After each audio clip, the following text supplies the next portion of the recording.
your hero pool, what you play, and basically you just need to know what's going on. Basically, Yeah, we'll so just my history, it's just all right. I just go, I try my best, I lose, and I don't know.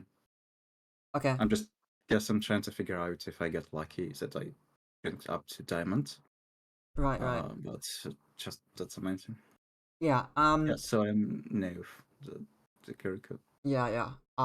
There was a concept by a guy called Io Starks. He's retired now, but whenever he talked about ranked players and because people would often say like, oh yeah, my peak is, I peaked this rank, therefore I deserve to be at this rank because I reached it. No, Um, just I know that there is not really a scene as hard stack. If you're gold, it means that you're doing something as gold. I went through a similar phase in Valorant. So that game I played previously, I'm just trying to figure out if I'm kinda unlucky or just what I'm doing wrong, I guess. no, yeah. Or I was just lucky that I got diamond. Also happened. Yeah, he described it as your true SR. So I wouldn't like again. It's probably the case that it was lucky that you just reached diamonds. Because your true SR is, let's say you a nice idea that you said was, if you were paid to boost an account, what would you be comfortable boosting that account to, or what could you comfortably get that account to, and that would be your true SR. Is like where you can comfortably get to on like a fresh account, basically. When you're trying your best. So So from what I played when I was around Diamond 2, there was a lot of like 10 plus games where I got put into half so top 100 lobby, and I can comfortably say that I do not belong there. At best, I might just be a diamond, but I got a loss even in Masters lobby. So it's just kind of whole game is a bit different. It's at the moments very slow, and when someone gets an elim or something happens, it just goes way faster.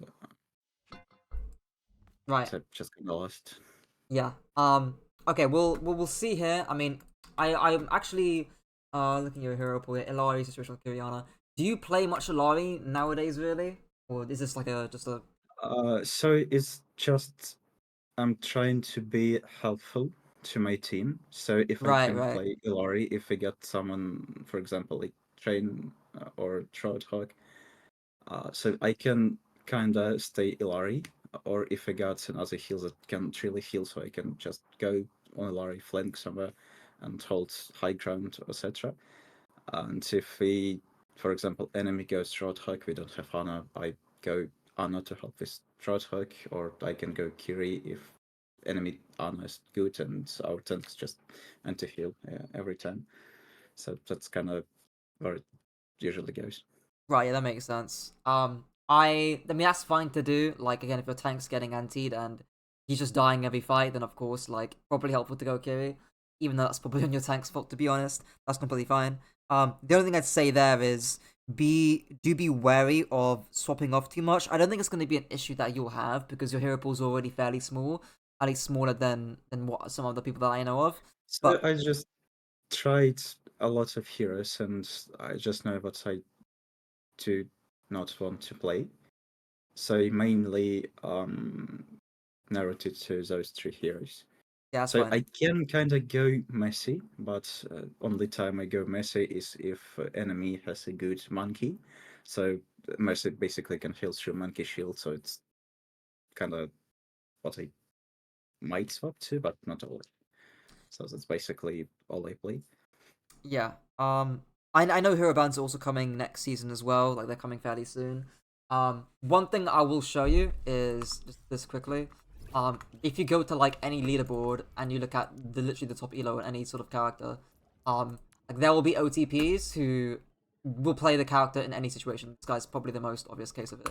And the idea being is that like, yeah, like you can flex to, you can flex off different characters depending on the situation, which obviously makes sense. Like I'm not gonna deny that, but at the same time, you also want to be playing to your strengths too.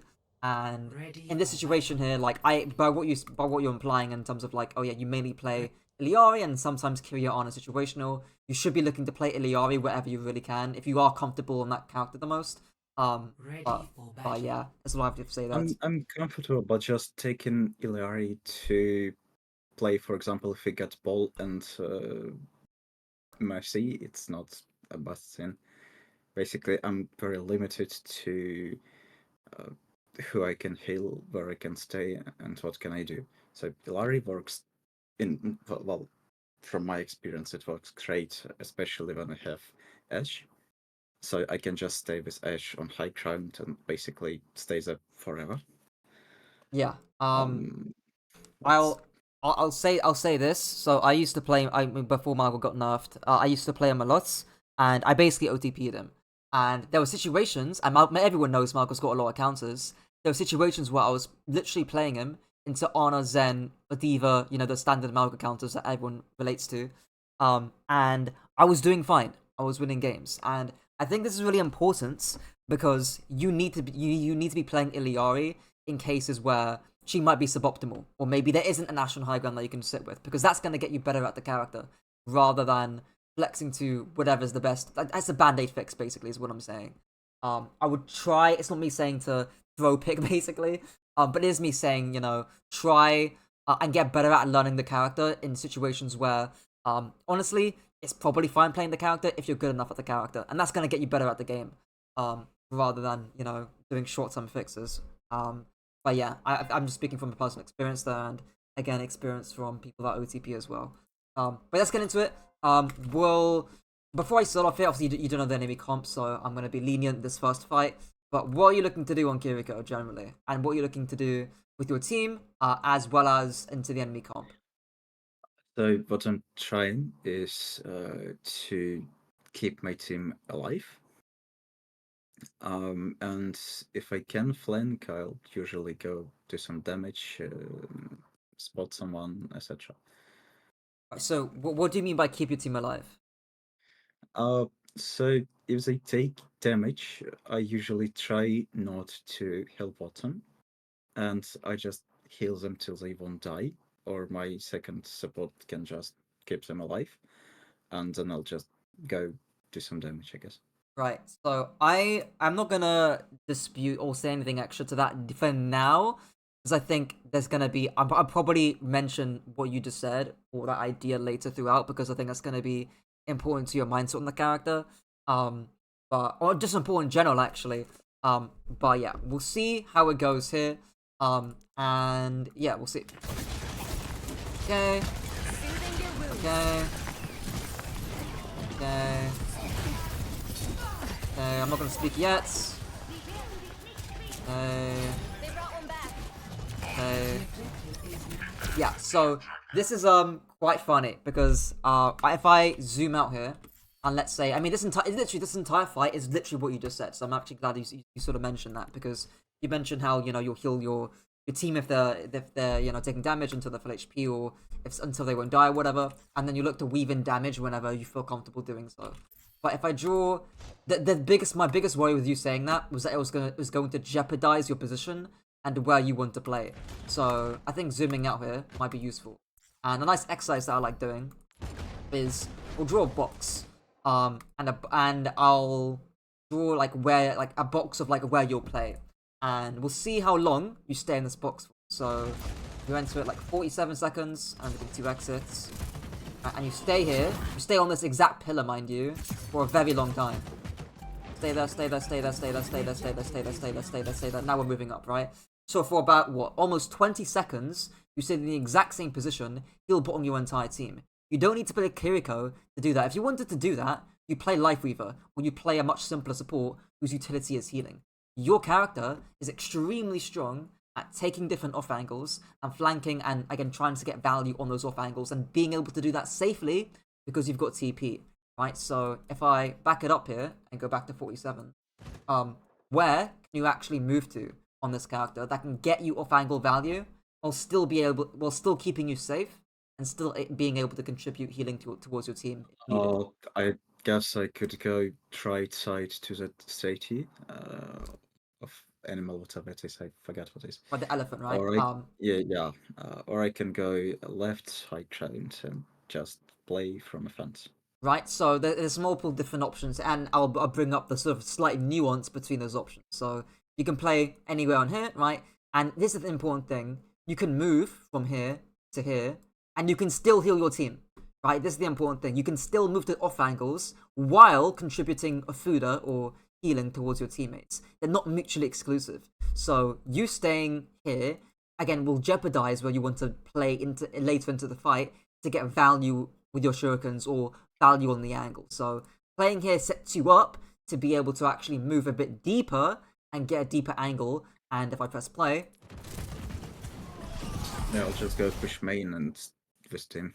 Right. No offenders.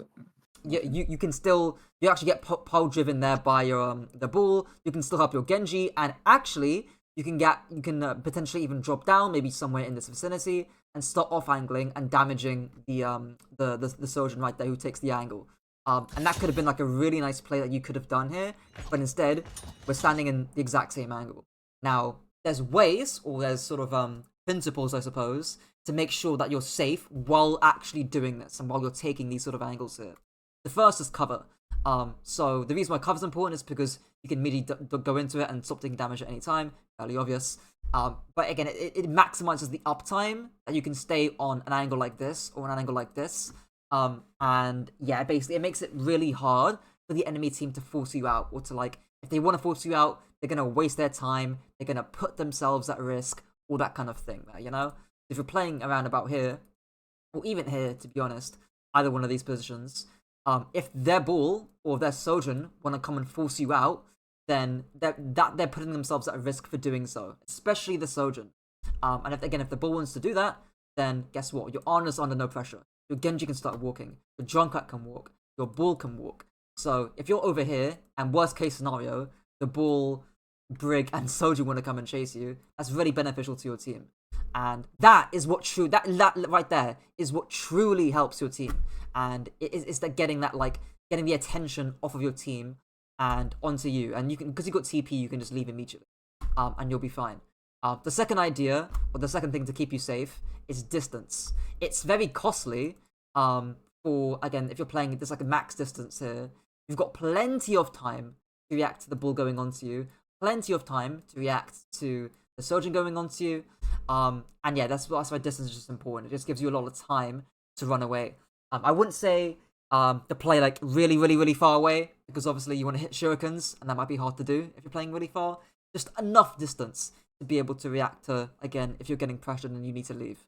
And the last, I guess, not really last, right? But another sort of guiding principle is your backline's LOS, or can people see you? Now, it's a bit tough because your Ana's playing in Narnia right now, so you might not get LOS to her. But if you're playing here or here, maybe your Genji comes in and helps you, maybe he flanks around here, and he can actually, again, help you on that angle. It's not necessary to have LOS to your team, but it is a nice bonus to keep you safer. So all those kind of things, I did a lot of talking there, but all those kind of things, in short, encourage you to take these aggressive, and this is what I like to call aggressive but safe angles in the mid-fight, and you would have been safer, actually, being somewhere over here or somewhere over here, and you would have been able to do way more. And that Sojourn, actually, is the scary part, right? The Sojourn actually takes an angle to the left side, eventually, right? Like, this is extremely scary. And look at your Junkrat in open space, right? You could have been here, or maybe even here, pressuring up that Sojourn, and if you do that, she's not going to be looking at your Junkrat. That's what's helping your team. Other coaches as well like to call this indirect healing, where you actually indirectly healing your Junkrat, because if this person isn't shooting your Junkrat, then you don't need to heal him in the first place. If he's looking at you, if you're playing again on this high ground here, roughly. So that's really, again, that's why angles are really important. That's how to take them safely. And that's what you should be looking for in the middle of a fight. Not standing still, still bot on your team. Again, you're minimizing, I mean, look at your ult charge, you know? Like, it's the lowest out of your entire team. So yeah, not great. And again, it's indicative of the lack of value that you're getting on this character. The objective is now. Right, like that's a scary ass angle. Like, again, if that Sojourn has a railgun onto your Junkrat, that's your fault. But yeah. another saying that I have as well is so you're walking forward here, right? So walking forward here, fine, makes sense, right? Team's going in. I'm okay with you walking forward here. But again, the a saying that I have is whenever you stack main, you will deal less damage and you will take more of it yourself. And right now we can kind of see that where you can barely see anything happening on your screen because your angles are limited, and you're also taking random ass. You could have been taking damage there from the Sojourn. Now you're taking damage from the Genji. That's looking at you forward right now. You're going to be taking random sources of damage by standing on the exact same angle. And again, you would have been safer had you been, again, either right side here. I think right side's a bit harder to take because it's a lot of open space here, but you can play the cover here, that's okay. Or again, this left side I think is slightly better for those kind of reasons. So yeah. Okay.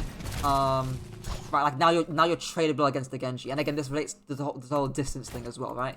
If I zoom out and I press play, like this Genji has not got a lot of distance between you, or you, there's not a lot of distance between you and the Genji, right? Which allows him to go on to you. Whereas again, had you been around about here, or again here earlier, right? I know Sojourn's here right now, but had you been here earlier, there's a lot more distance, and it makes it harder and more costly for the Genji to come and chase you. Again, Genji's very scary in a 15 or so meter range. 15 meters is his max dash range. If you're within that, he's very scary because he can actually one-shot you. So yeah, not sure if he misses the dash or something, or just misses some shurikens or whatever. Yeah, you get helped by your honor there. But yeah, you can see how uncomfortable this is right now, because of where again you were initially playing. So yeah.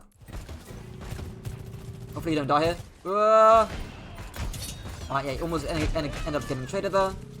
Okay, so that entire fight, even though you weren't throwing, you weren't, doing anything crazy, you weren't dying first or whatever, but the way I like summarizing, I guess like this kind I of just did nothing. exactly. It's a saying that I have is or not saying, a phrase that I have is missed opportunities. Like it was a massively missed opportunity for you not to take this angle here in the mid fight and start doing stuff. And again, it wasn't like you couldn't heal your team. You can still heal your team, or help them out, right? By giving off food if you need to. But it makes you way safer because of your angle, because of your distance, because of the cover, and it allows you to do way more because of the angle. And again, you would have been able to fire some shurikens there onto the Sojourn when she's coming around on your Junkrat there. But yeah, those principles as well are also why, again, I don't like this right side angle, right? Like if you're playing here, there still isn't a lot of distance from here to here, right? If the Genji peeks around this corner, not a lot of distance. Not a lot of distance if the Genji wall climbs over this wall, right? So the cover's okay, but the distance not so much. And again, when you're starting to swing this corner, then this becomes quite scary if you're out in open space. So I don't really take this if you've got like a Sojourn here, maybe your team are swinging here, maybe like I there's a Genji here. sometimes go that right side when Right. For example, when I play Ilari, I usually place pylon somewhere like ground on stairs, as I can see it from corner. Right, and if I yeah. go with someone else, for example, like I know if Genji goes with me, so I can both kind of keep him alive and also do damage with him. Right, yeah, that's good. That's a good If point. I go there solo, I'm usually dead. Yeah. It's yeah, if you've got like someone else here with you, like you can put a pylon like here, or someone back on these stairs, like you mentioned, right? You've still got long sight lines here as a Liari, like you can peek down the stairway fairly easily. You can swing around here, place the super long angle down main. Like you've got, again, decent distance, or pretty good distance actually, a good pylon spot. Backline LOS if an Ashe is with you as well. That's how it would apply here if you were playing a Liari. But yeah. Okay, we'll see next fight. That's fine. Boost is like whatever. And then mind you, popping user there, and your ball was critical. That's fine. Okay. Oh, I missed it anyway, so it's kind of. Nah. Say that again, sorry. I missed it too, so it's kind of. Oh yeah, you see, yeah. I don't really mind you. So like there's things that are bad in principle that might actually work out in the game, and there's also things that are good in principle that by sheer circumstance or just you being unlucky don't actually work out that well. So again, in principle, like that Suzu was fine. Like the ball was low HP coming around the corner. It was in the pre-fight as well, so it wasn't like you needed to save. You probably would get Suzu back in time as well when the enemy teams are set up. So Suzu was fine. Nothing crazy. Okay. And this is also why distance is really important. Because, of course, you are walking forward here, so again, there's not really much outplay potential here, apart from you leaving right now. So I'd probably TP to your honor. But barring that, this is why distance is so important, because had you been playing here, it becomes a lot more, I guess, you can outrange the ball a lot more here if you're playing, again, at this kind of distance. It's a lot less lethal around about here compared to what you're playing right now. So again, I'm not saying again you could have done anything about that, right? You probably helped your ball, that's fine. But yeah, that's why distance is like really overlooked, especially against like mobile characters. Okay, I'm with you. fine. Okay. So some small micro here. It's nothing crazy, but I'm sure you know the to interweave kunai in between your Fuda. So right now you're healing your ball. It's fine, but again you can interweave that while the food is recharging. So you got some Fuda there onto your ball. I would expect you to fire 1 or 2 kunais onto the Sojin, maybe land the dink, and then go back to healing your ball, and then rinse and repeat. That's a fine sort of rhythm that you can get into. But yeah, nothing crazy though. Okay, obviously here you just, Sojin just ignores you and is super tunneled onto the Junkrat here. My biggest concern, so what might be my worry or my concern here when you go onto the Sojin?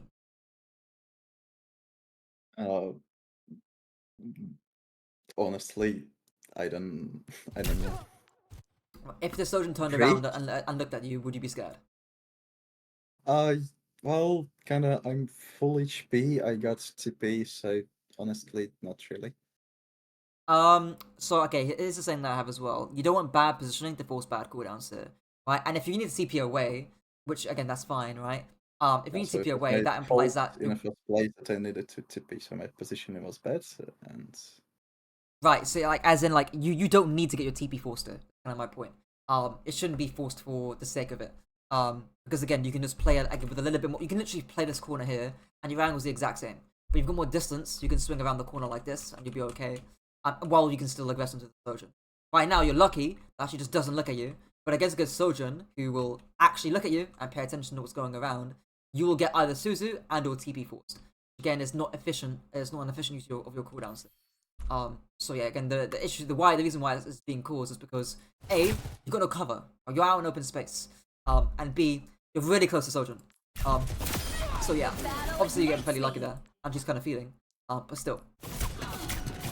Okay, it's why as well, again, like that's another example, right, where like that Sojin, if you're playing against a better Sojin there, you probably, you'll get forced out, or you might even die for it if you get a good headshot railgun, who knows. But in this sort of elo, you can really get away with a lot, and that can reinforce bad habits. But yeah, okay, let's see here, so let's just look a little bit after, let's get that Sojin kill. Okay, ball, fine, sure. Okay, we'll talk about that TP in a moment. Okay. So like, obviously there's a bunch of micro that I could talk about here. So obviously you don't hit the Suzu onto your honor, that's obvious. You TP onto your honor as well, which I think is interesting. Healing the ball here is fine. Critical HP. Sure. What might be the issue here by TPing onto your honor? Genji dashes at me or ball goes at me and I'm dead. Right, so you have to use TP to get to your. I think you have the shuffle perk. I think this is okay. But obviously you don't. But yeah, you've got no TP, and again, if their bull notices that, then you've got no escape, and you're also fairly squishy, right? Even with Suzu, and it's a very sort of I guess easy resource force out or potentially an easy kill. Again, had the Genji been more aware that you've got no TP, it's really common. I know it's just not team play, but it's really common in team play to call out things like no Kiriko TP or no Moira fade or no escape cooldown, and then people just hunt down that target. Usually what people did once I got half top 500 lobbies, they usually calls. So Right, Kiriko right. got no Suzu, let's just kill her. Right, it will be, either people will call it out or it will be completely instinctual, and it'll be something that people will just pay attention to naturally, because it's such a free kill here. Now, I get why, obviously, you do it, right? You're on and needs help right now, just getting pressured by the ball, but you don't want to make one dead person, 2 dead people. Like, you don't want to have your honor die here, So you TP to your I honor. don't remember right? what video I watched. Basically, there was a saying that first you save yourself, then you save your heal, and then you save everyone else. Right. A similar thing was like with Mercy Resurrect as well back in the day, where it was like, I saw bad Mercy players often fly to targets to try and help them, and they themselves were getting killed alongside the person they were trying to help in the first place. Yeah, I also noticed, but they were a team fight's going on. Somebody's dead. Messi is healing, for example, a tank. Then she goes trash someone. The tank is dead because she got of him, and but that usually went away from, I would say, at least high plat.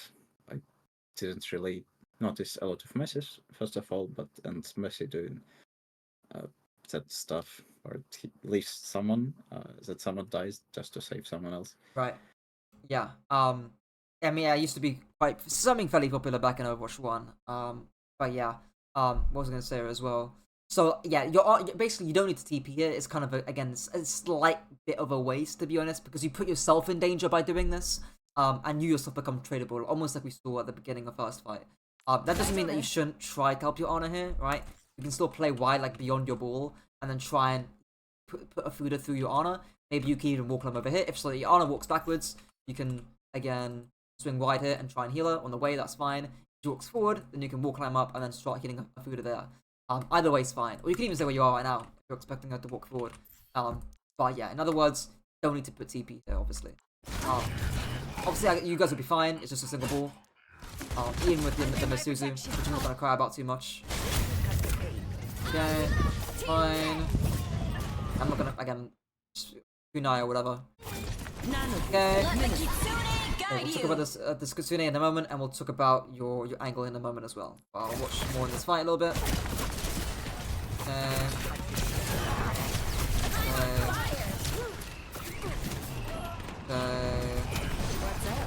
Okay, there's a lot there.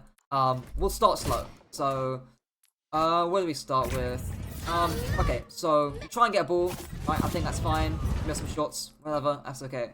And that ball's currently out. Right, he's rolled out. He's in fireball mode. You can't catch him. Where should you move to after you realize the ball? You can't kill the ball anymore. I guess back to that left side. Right, so you can heal your ball. You can shoot some Mafuda, wall climb over, and then wall climb over this. And then now you've got a great angle, right? And now you're actually using your wall climb to rotate, and you've got a nice angle here. You can avoid the brick entirely, right? Because my biggest worry, and we'll talk about this Kitsune in a moment as well, but look how close you are to this brick in rally. Like, that is terrifying. And again, it's why distance is so important. And you will just take. Also, a quick question: what does brick ult do? Oh yeah, so I'll sketch it up. Hang on, we'll use this. Basically, it turns a shield from 250 HP to 750 HP. It gives Brig herself 100 armor, and allies within her radius will gain 15 overhealth. Overhealth every half second. Or in half second. So it's basically like, oh yeah, heal and a big shield. Yeah. Oh yeah, and also she can stun. Her bash can now stun. Well. For I believe 0.9 seconds. I think it's 0.9 or 0.8. But yeah, that's what Brig does in rally.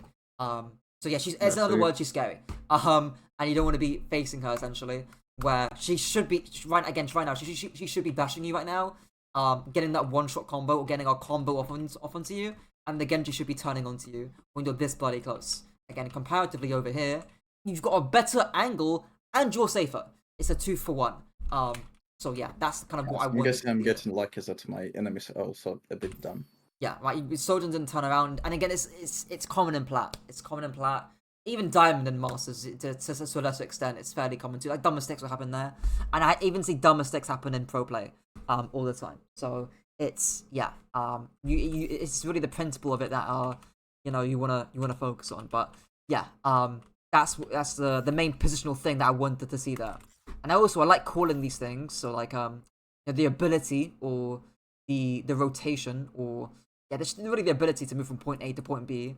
I like calling these things mid-fight rotations. In other words, where do I move to in the middle of a fight, right?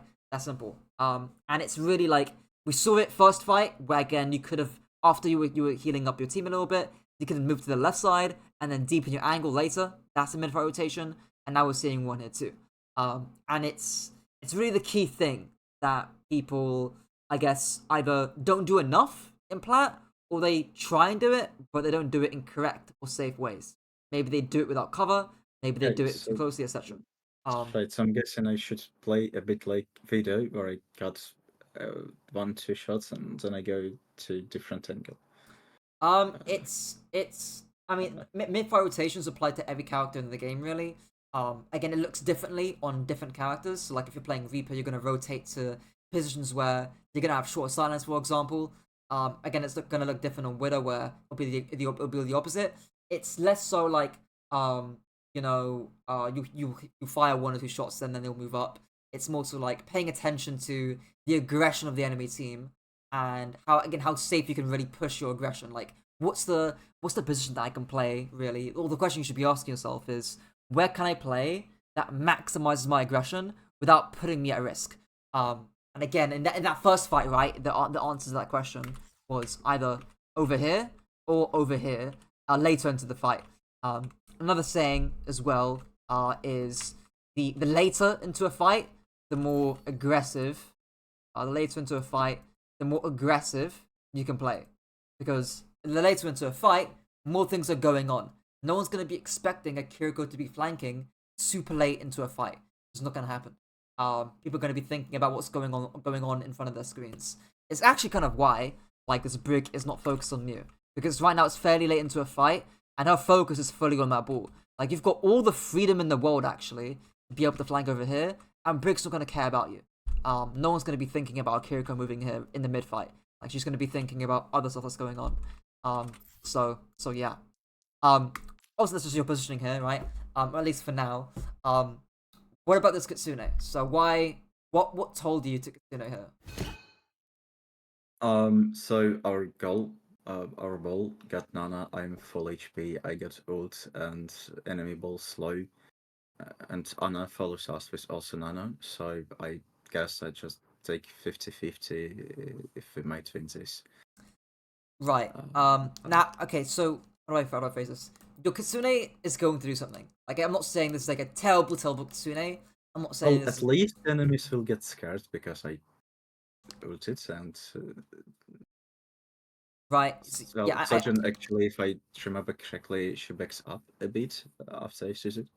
Right. Or So after this is the thing, right? The purpose of that nano boost onto the ball is, at the very least, either punish people who are playing too aggressive, so maybe the Genji or the ball here, or scare them away and make them back up.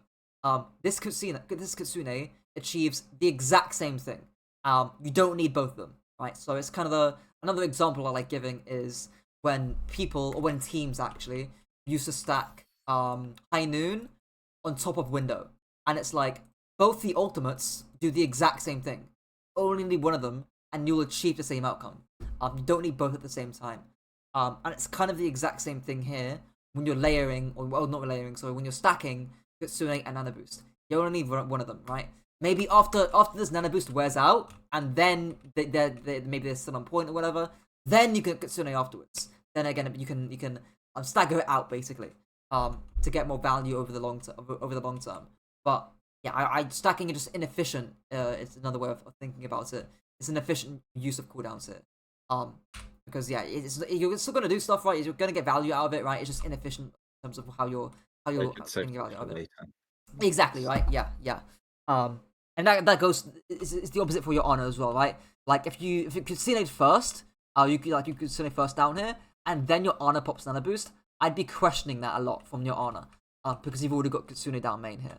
So yeah, just not particularly efficient there. The second, there's also a question here as well in terms of like how much value is this really gonna get, because your bull doesn't really need Kitsune. You don't really need Kitsune. Ana's playing far back as well. She's not gonna get insane value out of Kitsune either. The people that are gonna get massive value out of your Kitsune are your DPS, who are either not here or visible on your screen, or they're dead. So yeah, I just don't see the insane value that this Kitsune is gonna get here. It's just, again, it's something that might bite you back later or into a later fight that I wish I had Kitsune in this fight, you know? That can change how a later fight pans out. So yeah. Okay, that's not all though. Of course, like again, like also, okay, I'm not gonna try and not beat the dead horse here, right? But again, you're swinging that ball with no cover, very close to Genji and Bull, you know, that's very scary. Whereas again here, you could have been safer here, play the cover by the pillar, and hell, you can even get an angle into the Sojin when you do actually force her out. My biggest concern here actually is when you TP out. Not even concern, it's kind of reason why you TP. I think Suzu, yeah, you hit on the ball there. I think fine. Okay. Right. But like here, do you need to leave? What's up? Actually, not really. No. Right. And this is the thing that players, not just Kiriko players, but people in general don't understand. It's right now. Would you say that you're in a pretty aggressive position? Yeah. Yeah, I would agree. I think you are actually in a pretty aggressive position right now.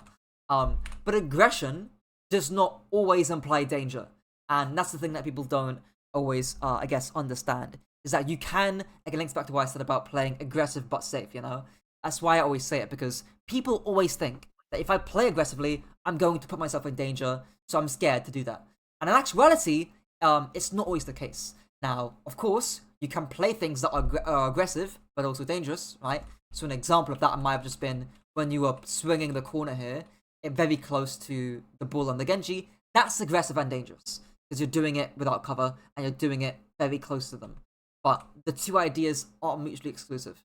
Obviously here in this situation, Brig's very close to you right now, but she's definitely killable. And again, had you been a bit further back away, you would have been able to spot the Brig because you've got wider LOS, and you probably would have been able to kill her. And you would have been safe the entire time, right? Because you've got distance, cover, LOS, you can see things. And again, you would have been able to still help your Honor if you need to, regardless, you know? And you can escape out either by TP or by wall climbing out.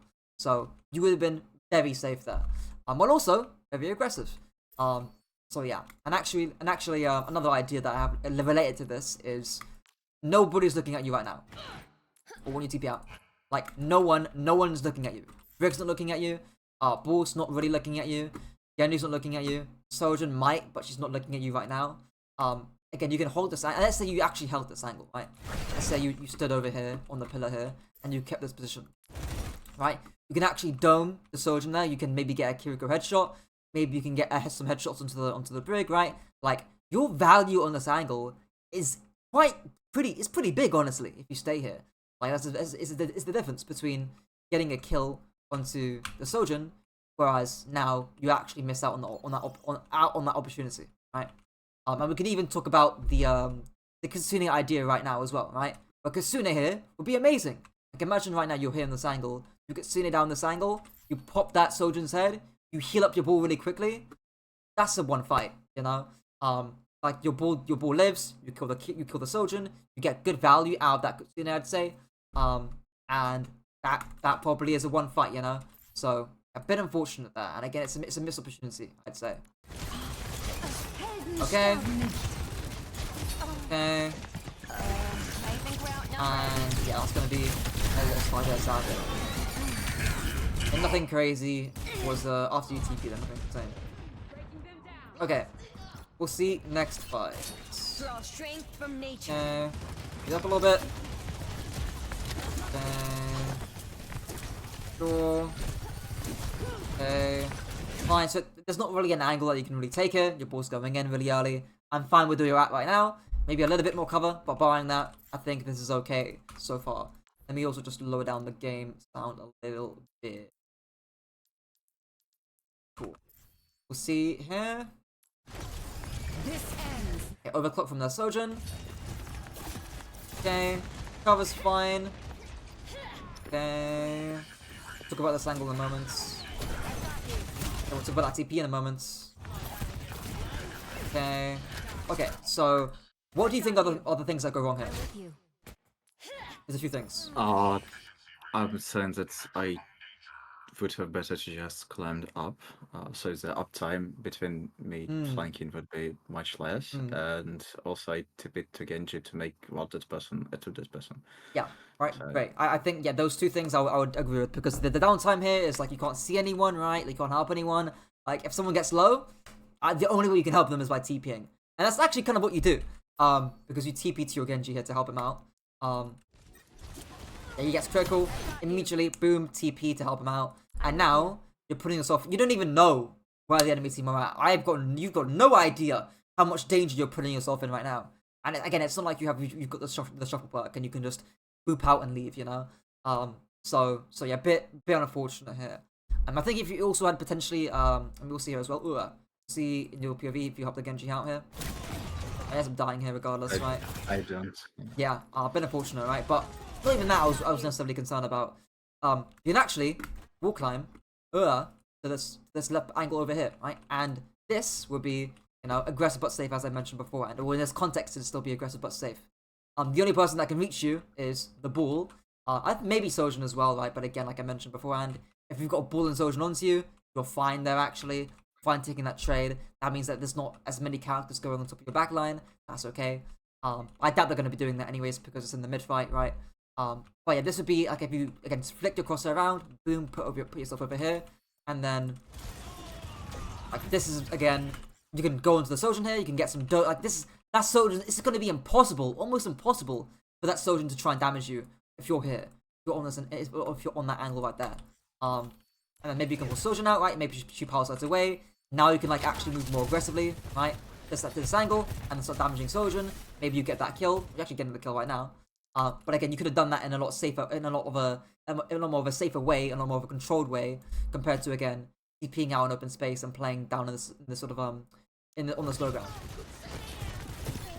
Okay, nice thing. Okay.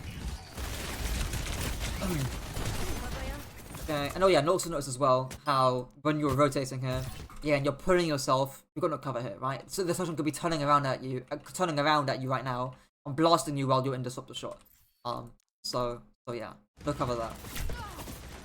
Also, your Fuda, I haven't mentioned this yet because I've kind of hesitated to.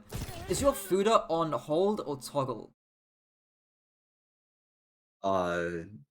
Default, I guess. Now let me see what other fault for mine, because right now like you should not be. I got Overwatch open, so if you tell me what to check, I can check. Yeah, because I think the one that you should have is hold, over toggle. Because this is kind of why. Change.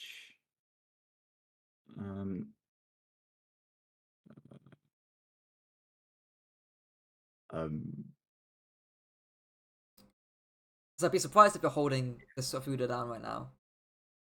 No, I don't. Okay. So the only thing that's changed to my Kiriko profile is I just changed the healing to trade mouse and the damage to left. Oh yeah, That's good. I think as well. There's another Kiriko setting. Where Runabout. to- Advanced. Where was it? Okay, never mind. Oh yeah, toggle of healing of Fuda. It's in hero and hood. Yeah. Okay. Yeah. The reason why toggle just is not great is because of it's just because of this. Like Should I turn it off? yeah, do it. Yeah, it should be hold then afterwards. You can try on the practice range. But what it should be is like you hold down your Fuda, because right now you're firing a Fuda into a Sojin, which is obviously not great. So that's why toggle is just not really used that much, because it means that again you're not maximizing Oh your damage. yeah, potential. I should just. Yeah, got it. Yeah. I've seen that. I saw some examples of that, but that's probably the biggest one there. Bit of micro there, but yeah. Okay, cool. All right, I'm not. Yeah, Suzu, maybe again you or your Junkrat there. I think that's fine. Okay, yeah, that TP was. Oh boy.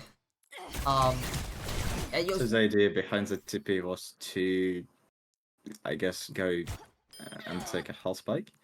But my ball was too close to me, so kind of just wasted. Oh right.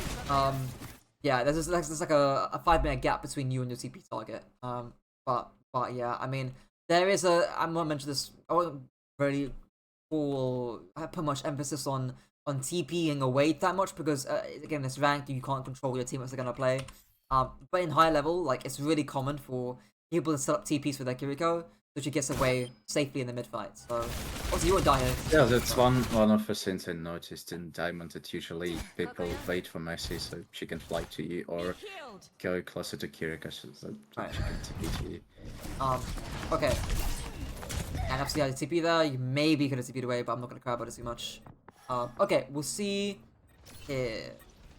Yeah, funnily enough, had you been on that high ground, you would have had more distance against the Sojourn. You probably would have landed the kill, and you would have been safer. And you'd probably still be alive right now. Bit sad. The spring flows in Okay. you. See here. Okay, she's in ball, fine. Okay, Zeus is okay. Okay, fine.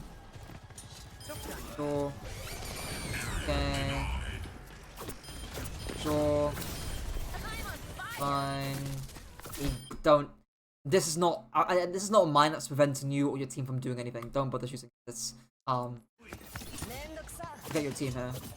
Fine. We take a lot of damage. Okay. Okay. Suzu. So we haven't talked about Suzu that much. Aggression is really I guess the key thing with Suzu is how much aggression is the target taking, and do they absolutely need Suzu here? So the Drunkrat was already full HP before.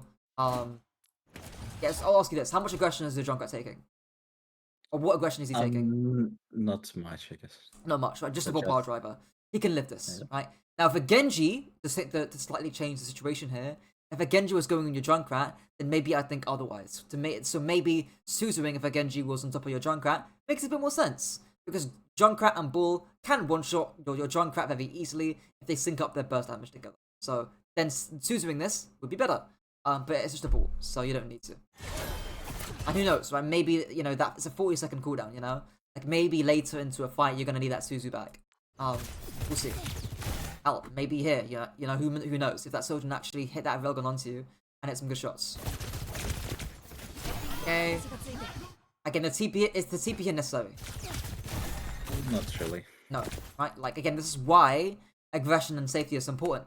There's literally nothing going on top of your screen right now, Again, if the Sojourn was, like, sliding really aggressively, or if the Sojourn was peeking this angle really aggressively, then I could understand you TPing away, right? Then that makes a bit more sense. But she's not doing that right now. And you've got cover, not a lot of distance here, admittedly, but there's nothing going on top of your screen. And you're still good HP here. So, again, bit of a waste of a TP. Aggression isn't always danger. Okay. See here. Okay, fine. Okay. Yeah, second not great Kitsune here. So, what? Why Kitsune this when you hit the blade? Let the Kitsune guide you. So I just wanted to Kitsune decent push. I just guess I didn't catch Genji ulting. I mean, it feels like you did because of the yacht. Because if I Yeah, so I kind of have trouble in Overwatch when I sometimes get overwhelmed by a lot of stuff Right, going on. right, and right. And I also kind of don't understand half of guns. So that usually if I go DPS, I go Ashe and Widow. Because Right. all games I played previously were like, for example, if you know about Tarkov, Escape from Tarkov. So Oh yeah. guns, Tarkov. yeah, so if you shoot someone and if you hit someone, it hurts a lot. So that's kind of why I don't understand. For example, Tracer, where he just shoots a bunch of shots and you do nothing. So I kind of just, I guess, need to get used to Overwatch. Yeah, you'll with more experience of watching how again burst damage works. Like it's an idea that even high level players don't even fully understand because they think that okay, if I'm full HP and I'm playing against a Tracer or a Genji, I'll be fine. A lot of the time they're not, and they can get one shot really easily. And they think they're safe, but they're not because whenever they play into those characters, or again whenever they try to bite off more than they can chew, so to say. And right now it looks like you're buying off more than you can chew by swapping Kitsune to a blade. So they get, and I think what you say about being overwhelmed makes full sense. Where like this looks like a panicked out Kitsune. Like they blade, oh shit, I need to do something. I'm gonna press Q. And in actuality, if you take a step back and think about this, Kitsune is not a defensive ultimate. It has almost no defensive utility. Unlike Orbital Ray that provides healing, unlike Rally that provides instant armor and a stun, unlike Coalescence that provides self heal and actual healing, Kitsune is a mostly purely offensive ultimate. And I say pure mostly because the only defensive aspect about Kitsune is that you can recharge defensive cooldowns quicker. That's the only defensive part about it. Apart from So that, it also affects how fast my cooldowns recharge? yeah. Do you not know that about Kitsune? So it's No. yeah, I'll list on the effects quickly. Yeah, we'll use one again. So it doubles. So yeah, your cooldown rate doubles. So you'll get cooldowns back twice as fast, basically. Obviously your movement speed increases. I think the movement speed increase is 30%. I think. And then the last effect is well, you get increased veloci speed as well. That links into your movement and your cooldowns. There's one more effect I'm forgetting. I think it might just be veloci speed, but yeah, it doubles your cooldowns basically. Yeah, oh, and your fire rate as well. That's what I forgot. Fire rate increases. I forgot all the effects. But yeah, the cooldown one is big. What do you think Kitsune just did? Like, did you think it just increased your movement speed and your fire rate? Nothing, I guess. Yeah. Yeah. So, The way I think about Kitsune is like it's like an enabling ultimate. So if you want to enable your team to walk forward, or if your team's struggling to push past the choke, so is it my internet dying or maybe that's just no. It might be just no. It's just Discord being weird. Don't worry. I'll say that again. Yeah. But yeah, Kitsune is basically like an enabling ultimate. So for example, if your team are struggling to get through a choke, then you can pop Kitsune. And again, they'll get cooldowns back faster, and that can allow them to push. It can also, what's another use of Kitsune off the top of my head? Let me think. Let me think. Yeah, it's maybe scare like someone away? um Just to it's like I use the word tempo a lot when it comes to stuff like rallying coalescence. Basically, tempo just means to slow down or speed up the pace of a fight. So maybe you're down one, like you're in a 4v5, you can pop Kitsune to slow down the fights, and then that can buy time for one of your teammates to come back. That can be an example of a tempo ultimate there. So yeah, to put it simply, like Kitsune speeds up or slows down the pace of a fight. If you want to push an advantage, then you can pop Kitsune. If you want to slow down a disadvantage, then you can pop Kitsune there as well.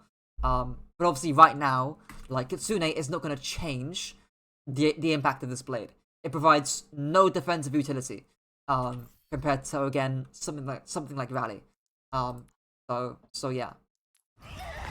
Okay. We'll see. Yeah, this is gonna be lost. We'll see next point.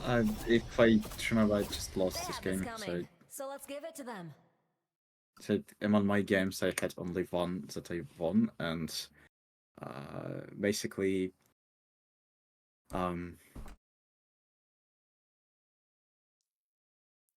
so we got only 10 minutes, but that game was on Ilari. So Oh yeah, kind you of got Lari, yeah. What's all my games looked previously is just is it I just go and lose, or I just go and win, and it's as if I just can do nothing, so I can just stay on spawn and watch YouTube or something, and we'll Right. still win. Okay, we'll see on the Lari. Okay. Obviously, I'll mention things as we go throughout. For pace. But yeah. Starting would be really funny. Oh yeah. Yeah, I remember I just fucked up them massively. Yeah. So like. So I go. Like okay, obviously like I'm not gonna mention mechanics here, right? Like I will mention things like take your time, be patient, use trigger discipline. What that basically means is if you're missing continuous shots in a row, take time to readjust your crosshair, even if that means that you have to fire at a slower pace. About mechanics, so I just usually guess need to use to Overwatch movement, because a lot of mechanics basically it's just trading movement, and Right. I'm not used to Overwatch movement at all. Yeah. I mean, there's also like again buying that as well. Obviously, that's a key part as to why you'll probably die here. But another part of that as well is there's no cover. It's just entirely open Yeah, space. actually, you would be surprised how I die though. Yeah, Honestly. we'll see. We'll see. Will be interesting. But yeah. Okay, as you can get out there, right? There's actually I'll bring this up now. There's like 4 rules of positioning that I generally have. It's something that again I've mentioned this gradually throughout. But their cover, LOS, I both onto the enemy team so you can actually see them and do damage, but onto your team as well so you can get healing or support. What else? Distance again, as I mentioned, and rotations. Which basically just means having more aggressive positions to move to. So it can be an aggressive rotation, or again it can also mean a defensive rotation, which basically just means an escape. Put it simply. Do I have an escape? And in that fight there, it didn't really look like you had a clean escape. Like you were so far up that I'm actually surprised that you got out there scot-free. I think Arne missed some shots. I guess Brig just saved me. Yeah, Brig She whipped just you pushed away, me right? away. Yeah. Should have used the whip shot there as a finisher.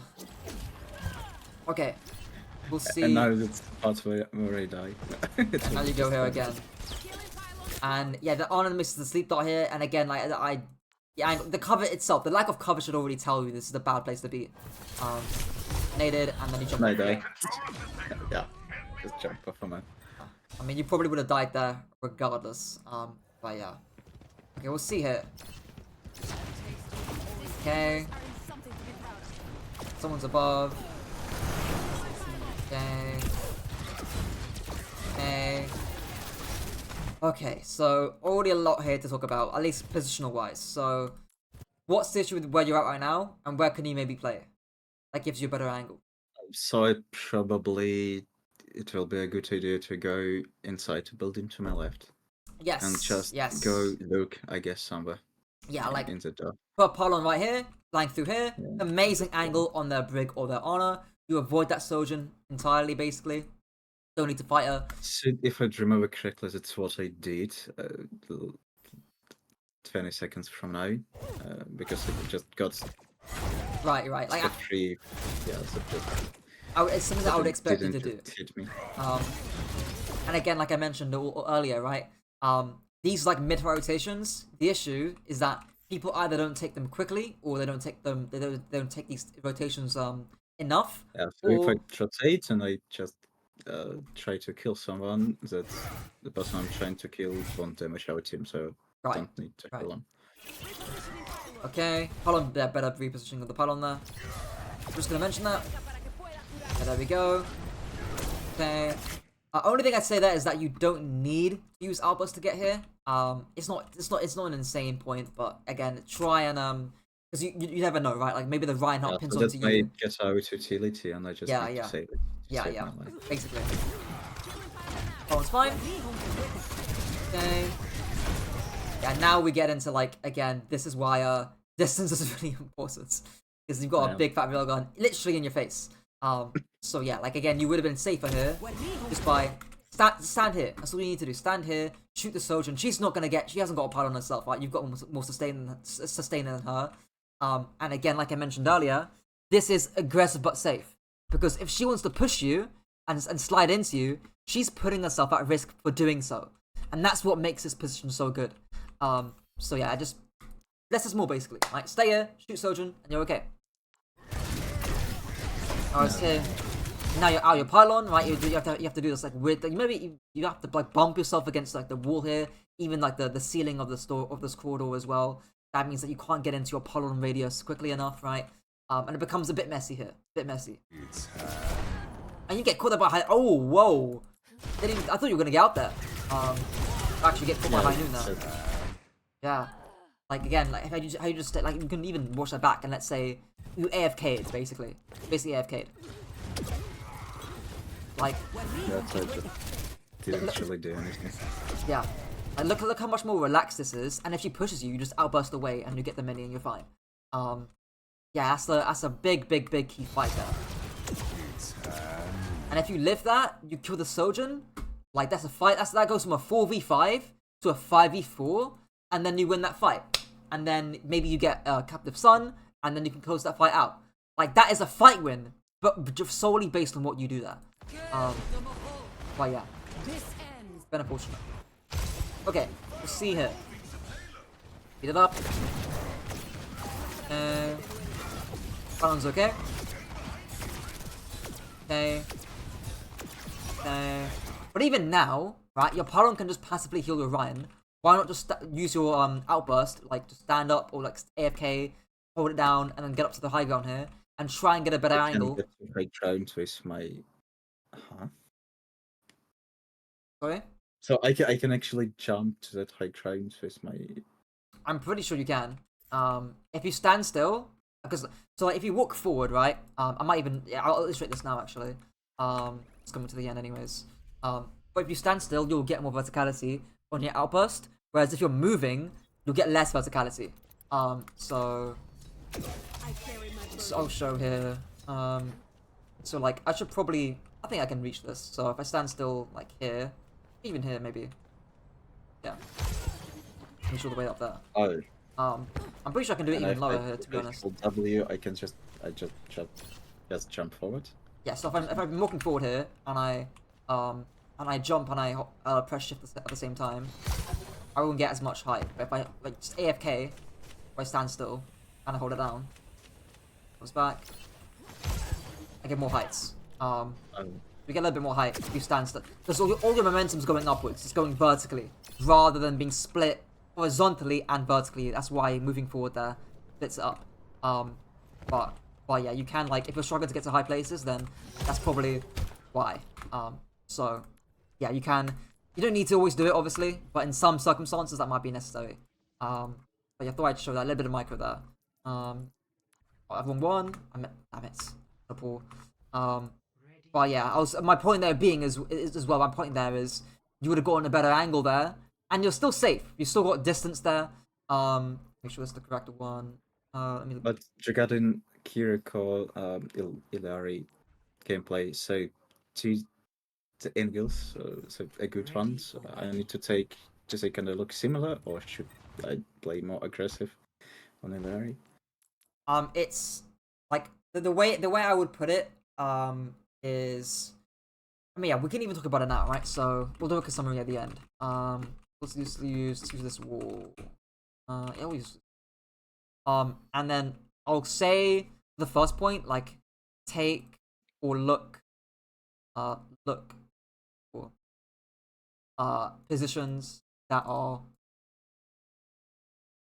aggressive, but also safe to your character. So again, how do I say it here? So I'll give some examples from fights that we've seen. So the first fight on Nepal, click onto the left side, and then onto the Soj. Sojin. Another fight on Kiriko where you left an angle early. Just TP'd away early. When actually you were very safe. You could have kept that angle. You could have shot the brick on So Kiriko. basically, if I can stay at an angle, I'll just stay there until I either get forced out or die. Well, no, yeah, not you would have liked to avoid dying, right? But yeah, if Yeah. you get, So basically, so to sum up, kind of for me to understand, so I just gave enemy team space where I could just fight for that space, even if I die. That still would be better than me just tipping to my Ana and just doing nothing. the thing with Kiriko is that you shouldn't be dying on these angles. Is the idea, right? Like I don't want you to take away that. Oh yeah, I need to be more aggressive, right? And then I'll die for like no, you don't need to do so that, basically right? be as aggressive, but so that I don't die for no reason. Yeah. I think that's one way of putting it. It's not just dying as well. It's also uptime, right? I want you to stay on that angle for long periods of time. It's not like I don't want you to take an angle, or take an aggressive angle and then leave within 2 or 3 seconds and have your forces to TP away. That's not a lot of value. I want you to stay on that angle for 10, 15, as long as you can, basically. And that leads me onto the second Yeah, point, so which if is I have a good angle, just stay on that angle until I get fast hurt. yeah, Okay. basically, and I'll talk about how to do that.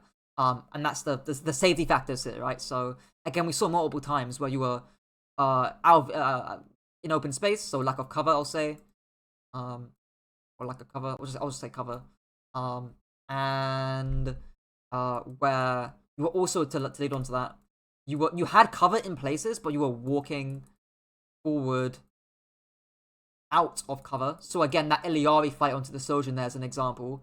Out of cover. I'll say Iliari. Iliari fights. And then the second factor that increases your safety is distance. Again, that's really important. Not too much that you're jeopardizing your angle, but enough distance such that um you have time to react and leave if needed. If you're also far away, or if you've also got a good amount of distance, it takes time for people to come and get you, and that's time wasted. Like, that increases your uptime. So compared to just being really really close to a Sojin, and then all she needs to do is turn around and blast your head, and then you have to immediately leave. It impacts your uptime. I'll say uptime here. And then those are the big two, I'd say. Those are the big ones. Other parts to that as well are backline, or just LOS to your team. I'll say it's LOS to put it short. That's another factor there as well. And those are some other factors there as well. But I don't want to overload you with information. I think the big ones that we've seen in this VOD are distance and walking out of cover. So basically, my biggest issue is just positioning. Yeah, I would say so. Like, your mechanics actually, like, you're hitting headshots in Kiriko. Like, your mechanics are actually pretty decent. So I got the game I played previously. I get Ascendant on Valorant. So I guess kind of put it's about masters. Right. Yeah, that's probably, yeah. From what I've heard, yeah. That equivalates.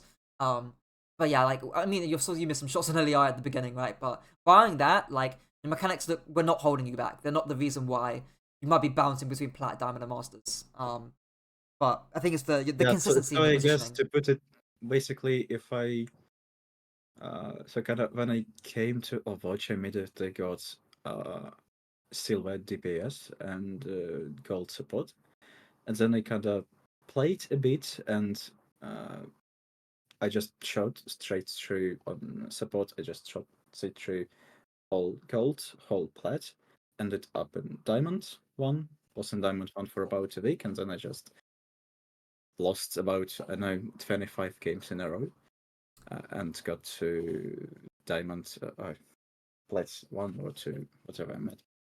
Right. So I kind of I guess I got lucky that all my mistakes were left unpunished.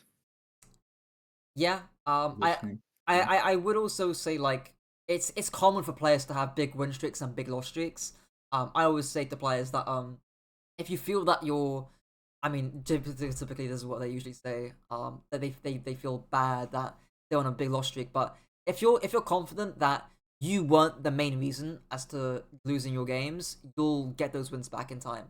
Like a general saying. That Yeah, so that's basically the reason I got this coaching, to see if those.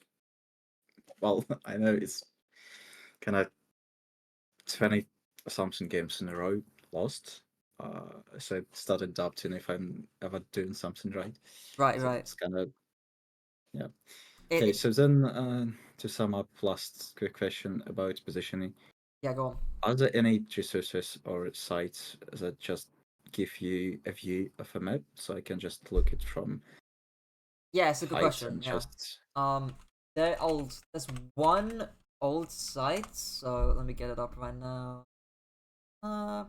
This was for Overwatch 1, so it doesn't include the Overwatch 2 maps.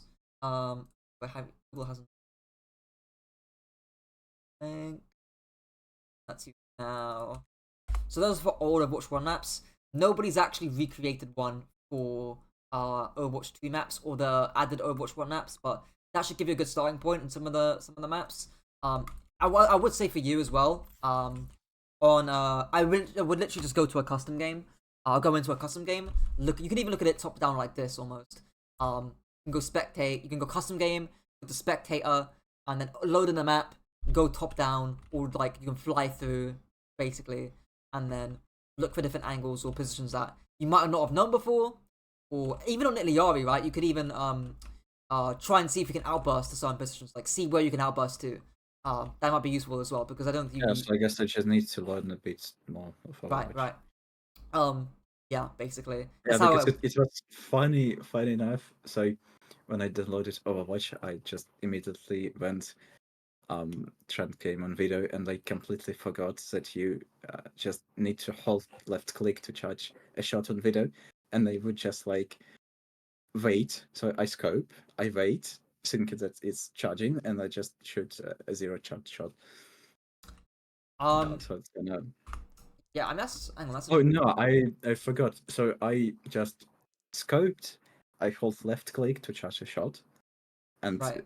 I immediately shoot, and I just. Oh yeah. Yeah, it was pretty dumb. Yeah. That's. Yeah, it used to be back at the thing back in Overwatch 1, but because the scoping charge thing used to be a lot quicker. But they kind of removed it. But yeah. And also, lastly for the third point as well. Also your Kitsunes, I think as well. Kitsune usage. We'll just say very, very basically. Use it to enable aggression from your teammates. So should I Kitsune myself if I'm confident I can get a kill too? Yeah, it's a good question. If you, how do I phrase it? A lot of the For time, example, so yeah, like for example, if I flank somewhere, enemies don't know I'm there. So should I Kitsune myself if I'm confident I can kill one or two and then my team follows? Check on that, or is yeah, it not it's a a good good question. trait? Yeah. I would generally say no because if you're already on a great angle, the times where Kitsune is going to be the differentiating factor between you getting a kill and you not are going to be so low and so few and far between. But also, if like you are genuinely confident enough that A, you can hit your shots by being in Kitsune, and B, you'll be how do I say it? Your team can also maybe your team can also get value out of it because if you're continuing from a different angle, you're continuing behind. Maybe a ball could roll through it and get some value out of it. Maybe a Reinhardt could pin through and then try and get the tail end of the Kitsune, whatever the case may be. I would go by feel. I wouldn't. It's very uncommon that I see flank Kitsunes. Because it's so unreliable, where you'll hit your shots, you'll hit all your shots in a Kitsune. It's a lot more common. What I'll see is for people to flank with coalescence, and because coalescence is guaranteed damage. It's impossible to miss with coalescence. Basically. And coalescence is. Sorry, I'm not. I don't know a lot of Oh yeah, names. it's Moira's ultimate. Oh, Yeah. It's it's the big annoying as beam. fuck. That she fires. But yeah, coalescence is really hard to miss as Moira because it's a big thick beam. And that's why you'll see a lot of Moiras will flank with it. But at Kitsune it's a lot harder to do. And also you can get forced out easier because coalescence gives you self heal. Kitsune does not. So I would tend to say no, but I wouldn't fully rule it out. If you feel like again there's no better It's way like to pop Kitsune or to yeah. use it, then I think I wouldn't Okay, rule it and out a completely. similar question. So, should I use Kitsune if we kind of won a team fight and enemies retreat? Should I use Kitsune to kill all of them, or should I just No. save it for a fight? So I if you want a 5v4 and you want to push your advantage because you don't feel like the fight's already won, then I think that's okay to pop Kitsune. I think that's okay. Yeah, but if enemies retreat and they're on low HP, there's no Don't use it. reason No. to. Yeah, no, don't Yeah. use it. It'll be a waste. They'll keep retreating back. there's a lot more complexity to it, but I won't delve into that for now. But yeah, I think again, don't panic it out. It's not a defensive ultimate like we saw against the Genji. And try not to stack it with other ultimates that are going on as well. I think a big question you can ask yourself as well is what's the purpose of this Kitsune? I think the first one you did with your Ana, it served the same purpose as the Nano Boost. So there's no point in using it. Same thing with the window or the Baptiste window and the Casti High Noon. Like they both serve the same purpose of high nooning. Also not. So sorry, they both said that. So they both serve the same purpose of zoning space. You only need one of them to do it. So yeah. I'll leave it off there. I think again the main takeaways is aggressive but safe positioning, learning how to do that, and doing it more frequently, and having Kitsunes that enable aggression from your teammates. That's basically it. Okay, and also last questions, not regarding go to on, go coaching, just basically, how do we schedule the next one? Yeah. It's more of a question about payments because I'm in Ukraine. So and I don't know even if I got PayPal.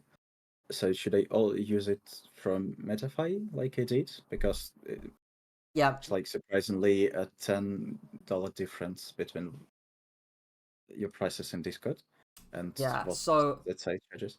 Yeah, so it slightly increased with MetaFi because MetaFi take a cut basically. So I'm basically making up for that. But I am planning to just increase the prices of my Discord anyways very soon, i.e. in a few days. So that's not it'll be the same as MetaFi, and I'll also add the other sessions or bundles on MetaFi too. So that'll be up in like a day or two. I'll just try it. So just MetaFi. Yeah, that's all fine. But yeah, apart from that, I've also recorded a session too, so you can rewatch it back in your spare time.